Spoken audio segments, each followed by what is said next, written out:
Hoy vamos a hablar de otro de los hitos de la Shonen Jump, de Shueisha, en este caso Rurouni Kenshin, la cual se publicó entre 1994 y 1999.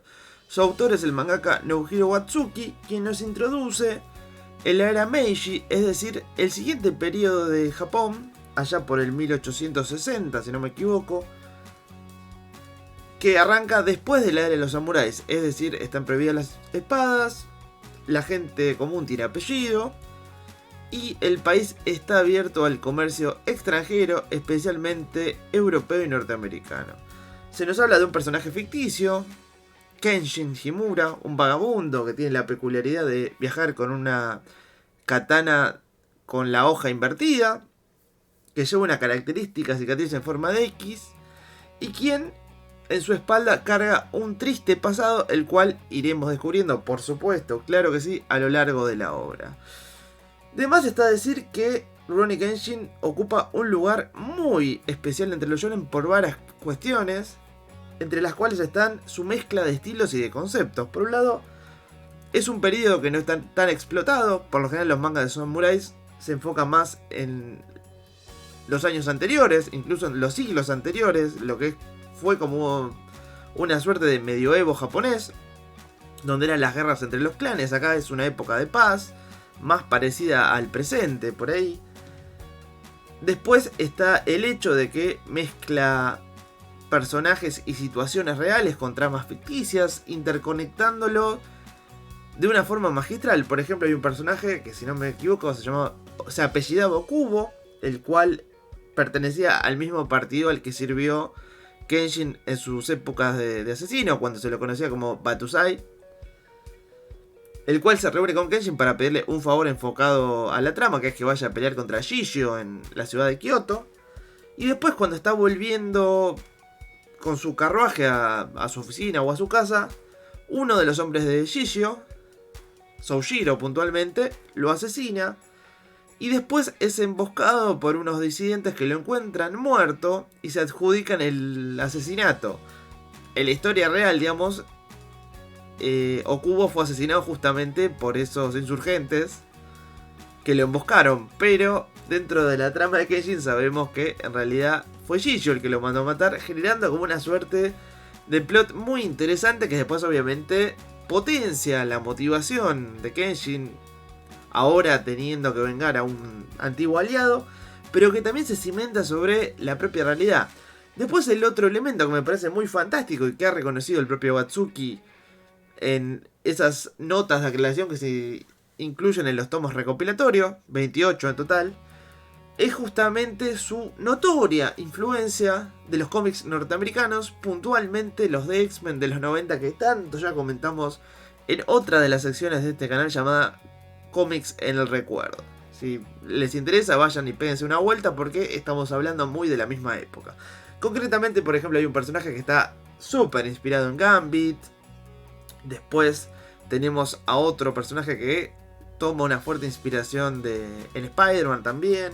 Uno de los asesinos del arco de Nishi, donde se cuenta el pasado de Kenshin. Y así un montón más. También es un gran fanático del juego Samurai Showdown. O sea, enfrentamiento samurai, no Shadow de sombra, del cual claramente toma mucha inspiración. Puntualmente, si no me falla la memoria, uno era el personaje de Kaoru, corríjame si no me equivoco. Y cosa que en su momento le molestó bastante a algunos de sus colegas, quienes sostenían que un autor nunca debe hablar de sus fuentes, lo cual es una boludez muy esnovista, pero bueno, es una industria llena de gente rara. Y hablando de gente rara, ahora vamos a hablar del propio Watsuki, ya se imaginan de qué. Mucho tiempo después de la publicación de esta hermosa serie que se convirtió en un clásico y tuvo una adaptación animada, y ahora va por la segunda adaptación animada, ocurrió un triste incidente, y es que la policía japonesa allanó la casa de Watsuki y encontró computadoras con mucho material jodidísimo. Sí, se imaginan de qué, de CP. Lo encontraron con mucho material de CP. Y como el tipo tiene dinero y está bancado por una editorial importante, fue todo solucionado con un poquito de dinero, una multa, algo de servicio comunitario, si no me equivoco, quizás sí, quizás no, y acá no pasó nada. Incluso la propia editorial, cuando se calmaron las aguas, salió a bancarlo, y otros autores, como por ejemplo Kishimoto, el de Naruto, digamos, si bien no bancaron lo que él hizo, hicieron como una especie de muestra, un homenaje, una cosa así. Lo cual abre un debate más que interesante, ¿no? Que me gustaría que me contesten ustedes. Digo, ¿se puede separar la obra del autor?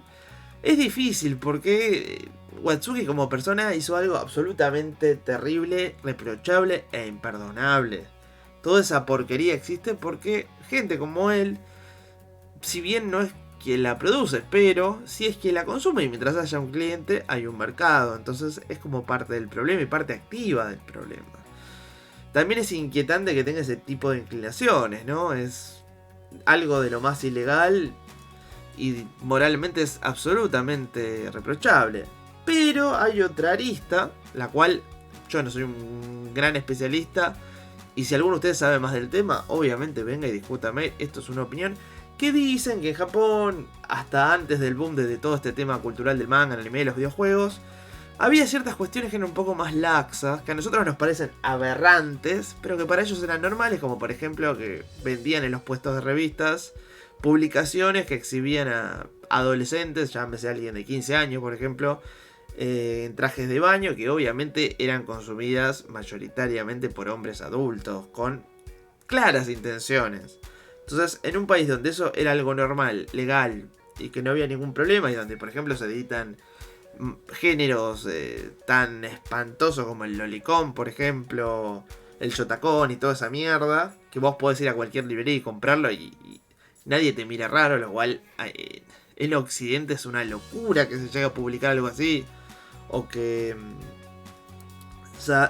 hagan animes como Boku no Pico. O sea, es una cosa que ellos lo tienen tan asimilado como, bueno, es algo más que existe, que pensás, bueno, de hecho, algo que se comentaba cuando pasó todo este problema con Watsuki es que en realidad el tipo de material que él tenía, el cual no se especifica, y la verdad que tampoco quiero saber exactamente qué es la mierda que tenía, era algo que hasta cierto año fue legal y que después de una fuerte presión por parte de la ONU se volvió ilegal. Entonces él en realidad tenía algo que en algún momento pudo haber conseguido por medios válidos y que después se penó su tenerla en posesión, ¿me entienden? Eso es algo que escuché.